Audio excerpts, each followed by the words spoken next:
We often talk about the Charlotte Mason method or the Charlotte Mason approach, and we think about that in terms of curriculum, homeschooling, how do we do the lessons? But Charlotte Mason turns out to be much more than just a curriculum. Let's talk about it.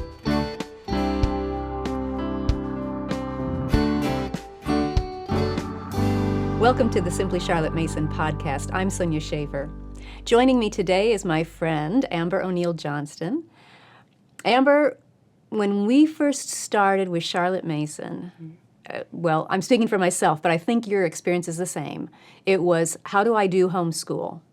This is the curriculum. This is the methods I want to use in my homeschool. But it turned into something more than that. Oh, absolutely. I was definitely looking for methods of introducing lessons to my children to educate them. And I really had no idea in the beginning what I was doing. I was looking for direction. And pretty quickly, I realized, okay, this is causing us to alter the rhythms of our days. Yes. And that led to the rhythms of our month and our year, our months and our year. And after a while, I quickly realized, okay, we are a Charlotte Mason family. And now I know more of what that means when people say that. Yes. It changes the way you think about your days, as you said, the way you think about what you see around you. Well, if you think about it, Charlotte said education is that we are educating the whole person. That's right. When we started homeschooling, at least when I did, I was thinking, how do I shape their minds? Oh, definitely. I think I was thinking the same thing as well. Yeah, but Charlotte is all about let's educate the whole person, mind, heart, spirit, soul, all of them. And so with that in mind, she talked about that three-legged stool. Well, I call it a three-legged stool. She didn't use that term, but that it's an atmosphere, a discipline, and a life. Education is all three things. The atmosphere is the ideas that rule your life as the parent. That's not found in our school lessons necessarily. No. That's in all of life, you know? And then the discipline of good habits, that's all of life as well. Yes. And that education is a life. It is living ideas everywhere you turn. You should be connecting and making more relations with what you see and hear.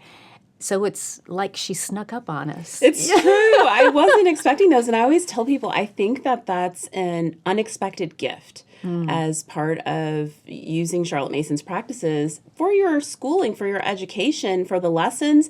And you get this big gift that you weren't necessarily seeking or even expecting as a byproduct of that. And I think it also filters down. I started with my oldest and it was lessons, but by the time I realized, oh, wow, this really is an entire lifestyle, it impacted my younger children because, okay, we're waiting until they're about 6, maybe around there for lessons, but actually at birth, I was thinking about the atmosphere in which they were coming up and the habits that I wanted them to form, even as little wee ones. So I stopped thinking of, oh, we're just playing until lessons start, but that this is our household and this is our family and this is how we operate. It also even impacted how we spend our free time. Tell me a little bit more about that. Well, I found that the things we were doing in our lessons became second nature, and I noticed it most when we travel. My family loves to travel, and when friends would point out, why are you guys doing school on vacation? And I'm thinking, oh my goodness, we don't consider that school. Like we're on vacation, we're off lessons, we aren't doing lessons, but the museums and the hiking and exploring the geography and the music and the art and even the poetry of the places and the food and just really soaking in all the ideas that each place we visit has to offer that's what we do. And it leaves me thinking, I'm not sure what we would do otherwise if we were traveling somewhere. That brings to mind how, as the students got older in Charlotte's schools, what used to be set lessons became afternoon occupations, like the picture study. That was written into the lessons for the younger kids, but then as they got older and older and older, that was just, if you want to say assumed, that it would be part of their afternoons on their own. They would just do these things because it became a lifestyle. And I think the same thing, especially with nature study, I think. I've been seeing that a lot. a couple of summers ago, there were a bunch of Joe Rowe spiders all over, and you know the ones I'm talking about Yes, that yes. came to us courtesy of another part of the world and are Yes. spreading through. They're very interesting, and we had like 4 or 5 webs right across our front porch, and we spent the whole summer, every day we'd go out and sit on the bench and watch those spiders. And our neighbors would come by and we'd be like, look at this, and telling them everything we saw. And they would look at us like we were crazy. And then it dawned on me, it's like, oh yeah, not every family spends their time in nature doing these things. Most people would have gotten a broom and knocked those things down, right, off of the porch, and yet you're fascinated by it. And I think Yeah. that's a perfect example. And I've experienced that in my own home where people or relatives have come and they're like, oh, you said you wanted this in a house and you don't have that. What made you guys buy this home? And I'm like, have you seen the outside and the creek and the lake and the trees and the forest floor? And I said, that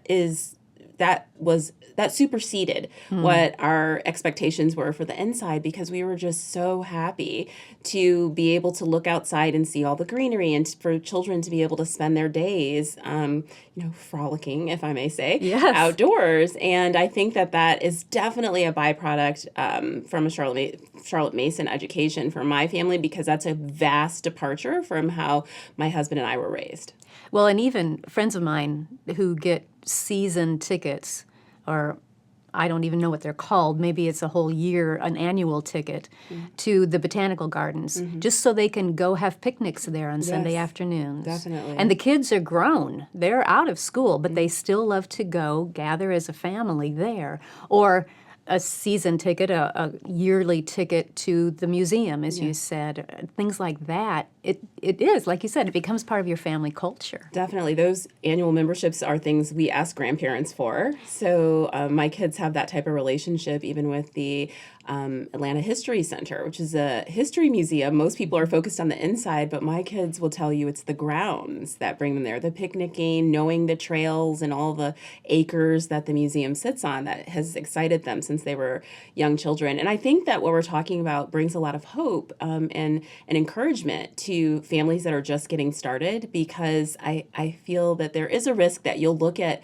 longstanding Charlotte Mason families and be like, oh my goodness, that's so far of a departure away from anything I know or where we are. It's easy to think that those families were like that before they began, and that's what drew them to Charlotte Mason. Exactly. But that's not always the case. In fact, it's rarely the case, I think. I would agree. That's rarely the case, and it definitely wasn't for me and for my friends. Nor this for me. is something that we grew into over time, and it comes quite naturally as you are learning more about, her words and her writing and executing on these lesson plans and being a guide for your children. These are the types of things that come naturally. And I think I was so delighted one time to run into this letter that Charlotte Mason wrote to her students. And she said that, I know that all good teachers have some study each day in preparing for the next day's work. But besides this, study some 2 or 3 subjects, definitely on your own account.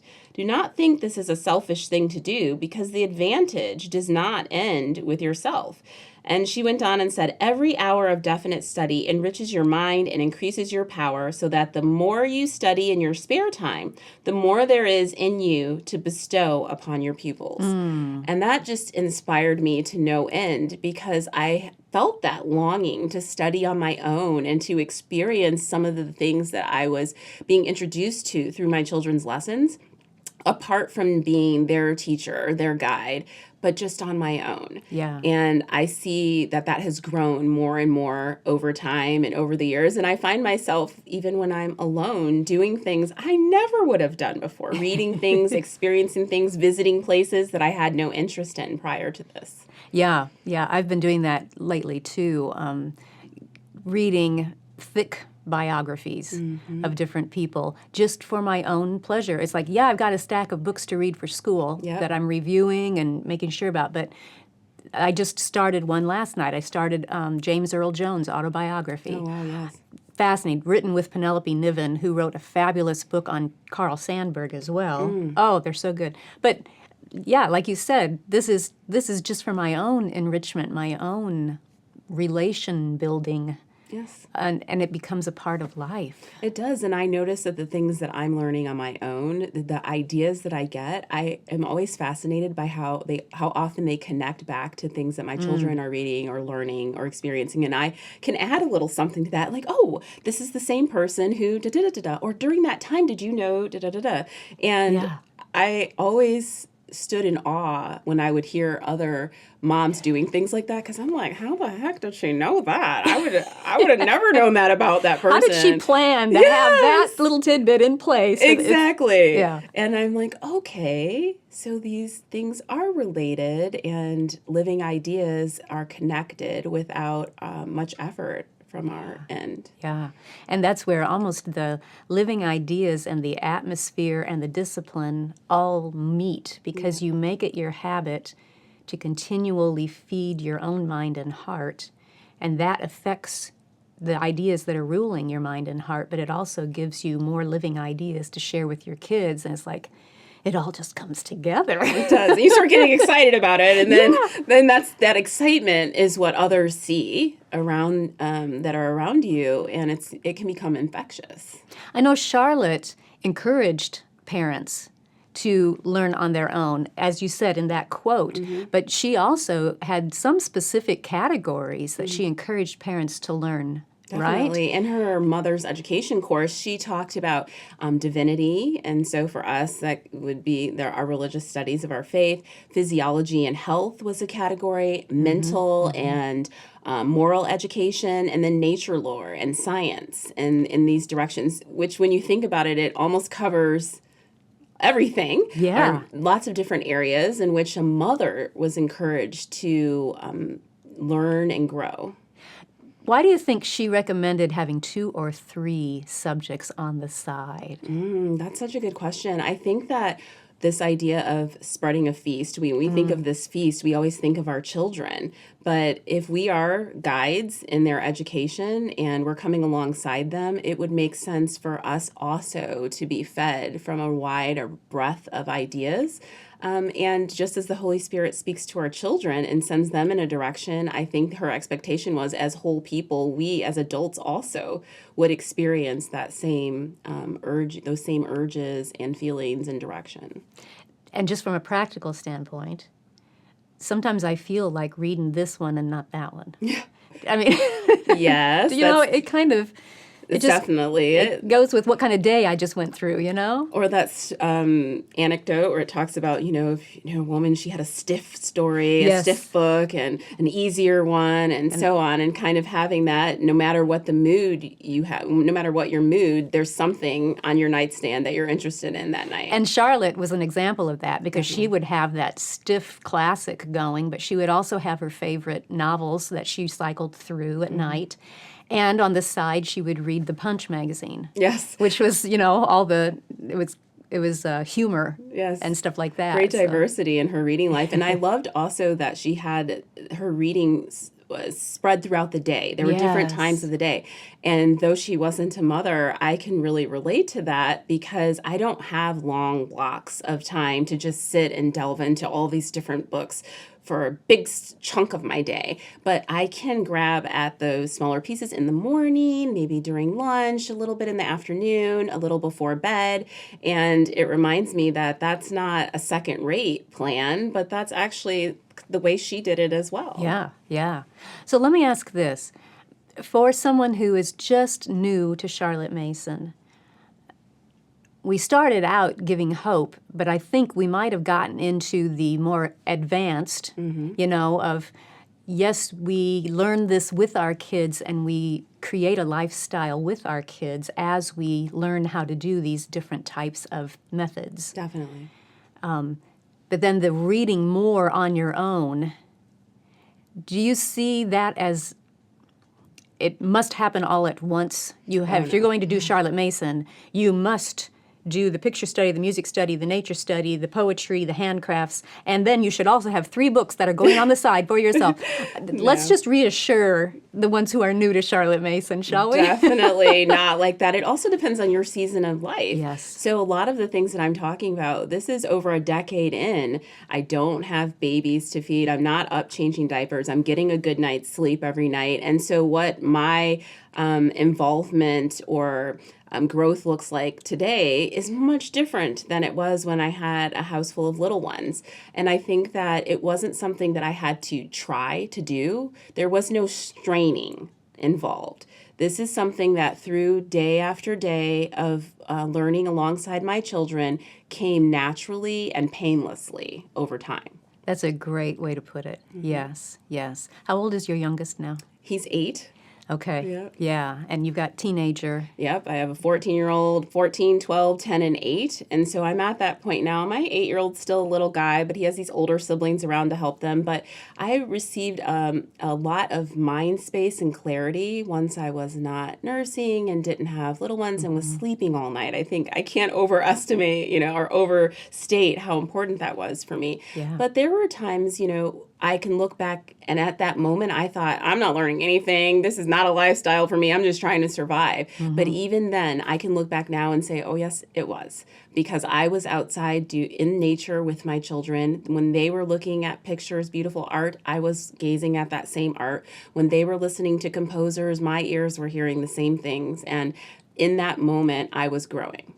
So Yeah, it's almost like those are planting the seeds. it is. And as you are faithful over time to nurture those seeds, they flourish. And as you go into a different season of life, you have even more opportunities to plant more seeds and water those, and it just keeps going. You'll see that manifestation over time. Yes. But yeah, I think it's a beautiful thing. It's a wonderful relationship where you initially start out with what you want to give your children and what you want them to have, and in doing that, you receive something in return without even trying. And to me, I just think that's one of life's biggest pleasures that has Yes. been for me. And it shapes your whole family then. Definitely. when Even it my becomes- husband. Yes, yes. Tell me about that. Well, I think that my husband, he, without even realizing it, I mean, I kind of set the tone for maybe how our family life is scheduled, our family calendar, and what we do and how we spend our time. And the dinner table conversations, he's talking to the kids over dinner, and what are they going to talk about? They're going to talk about their day and how they spent, how they spent their afternoons and the things that they're making and the things they're reading. And he's very involved in that. He has some aspects that he really loves. They're different than mine. He's geography all the way, and he wants to engage the kids in this, and he loves that they're learning things that he's passionate about as well. And I think that it's made him excited. He likes seeing that the kids are able to discuss so many different things with him, and it's invigorating. And then he participates. He goes on field trips with us. He's on a field trip with the kids right now, actually. And he travels, obviously, when we're as a family. And so he's doing and pursuing the same things. And the kids teach him too. And I love that. They'll say, Daddy, look at this picture in the museum. Let me tell you about this artist. Yes. And he's like, okay, this is great. Yeah, I read a great little letter in the In Memoriam book from a homeschool dad, and he was saying that these are the things that I do. I'll take them on nature walks every once in a while, but it's not to tell them what I know about nature. Yes. It's just to have them tell me what they found here recently and let them wax eloquent about it. Definitely. So, yeah. I see that a lot in my family, and I think it's a joy. It's part of the family culture and the lifestyle. That is Charlotte Mason. Thanks so much. No, thank you. If you enjoyed this podcast, be sure to subscribe. Thanks for joining me. I'll see you next time.